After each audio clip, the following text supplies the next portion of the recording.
Cancel po ang ano dito. Yung biyahe ng bus, ayaw magpasakay. Kasi nga grabe ang tubig, ubahang-bao. Yun yung kalsada dito sa Nibig ito.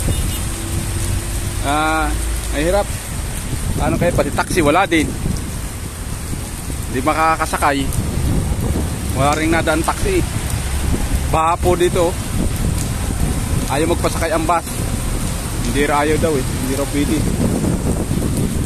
Baha po rito. Paano kaya?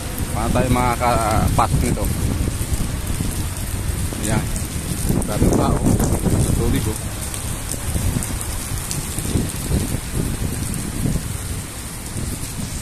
Hirap. Yan ang dito pag naulan. Tuloy-tuloy ang ulan, oh. Grabe. Nakapending yung ano, yung dalawang bus dito, number 7 saka number 5, oh. Hindi siya ngayon makadaan dahil ay hindi makabiyahe dahil nga malakas ang tubig, oh. Baka kinansel siguro ano nila yung paglalayag, ayan.